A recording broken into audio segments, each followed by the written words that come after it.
Well, first of all, Tonis, thanks for inviting me here today. Good to meet with you again. Same here. Can you tell me a bit about your business? Yes, we are a Canon partner for many years, for more than 20 years. And we've grown from the analog copier business into a full service MPS provider, including Uniflow document management, a full range of Canon devices, fully managed service contracts, different billing methods, the whole deal. Our goal, Ian, is to be the market leader in this business in our region. The way to do this is to have excellent technology. Technology leadership for us is delivered by Canon. Canon is a great technology company. We're very happy with Canon's products, and they supply us with the best technology in the market. But we also need to have an excellent organization. We need to have operational excellence. This means that we have to have skilled people, we need to have excellent processes and good systems. We need to be an efficiently run operation. And the third thing is customer intimacy. We need to be able to really understand what our customers are. Not only what they need, but how do they operate, and what is the most economic, efficient, and value-adding way in which we could supply our print services or document services to them. And what about the market? What's the market like in Estonia? Well, that's a very important question, because the market is quite a lot different from what it was 10 years ago.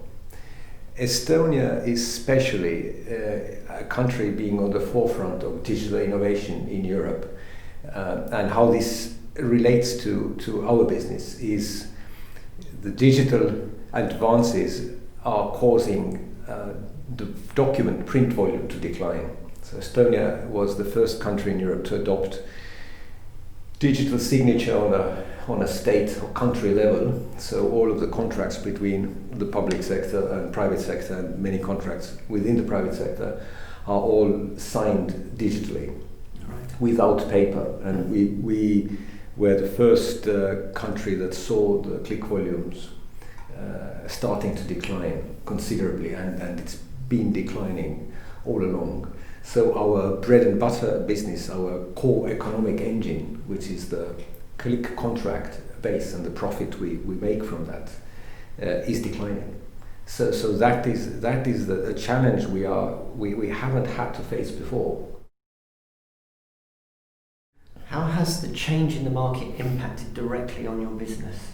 Well, of course, there are some apparent impacts. You see that your contract volumes are declining. Then you start thinking, right, what else will that cause? And you realize that you won't be requiring as many service engineers. You have to be able to very clearly understand where you are targeting. Which customers do I really want? Which customers generate click volumes that are still there, available? What is my... Suddenly we're all focused on click volume. So what's our market share of the available click volume, etc. It didn't used to be like that. We were quite happy selling device units in the past and generating money through that also. And the click contract was a nice add-on. But now we realize that the click volume and the profits from that are the key thing and the only thing that will sustain us. The technology is far smarter than it used to be. You know, an analog copy is not comparable to the fully connected IoT device that a modern Canon image runner device is.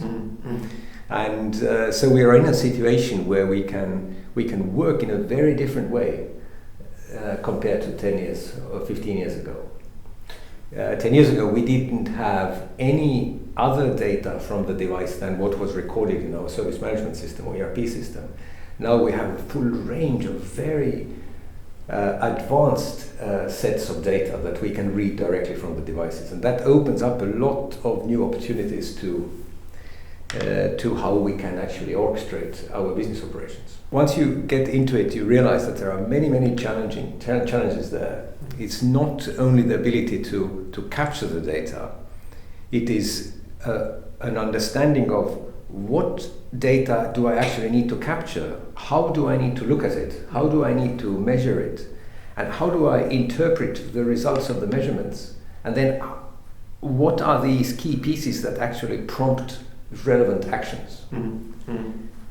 So that has been a journey that we embarked on, I think about three years ago, in earnest, and it's been a journey of discovery. There's many things that we even didn't think were necessary or were there that we've come to realize that are of key importance.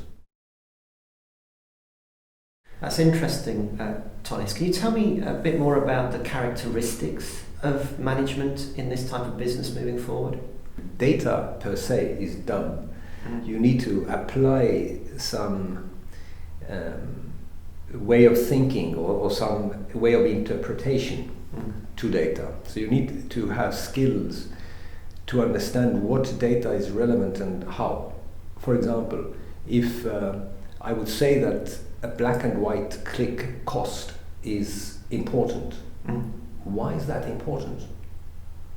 So if I find out that my black and white click cost for this device model is 0.4 cents, I need to be able to I need to understand what that means. Is that too much? Is that not enough? Do I need to compare it with which other models, with which industry sectors? So how do I make sense of that? And how does that relate to my ultimate goals? What do I want it to be? And for what models and why and for which industries? So if I get it to be 0.2 cents, what does that give me?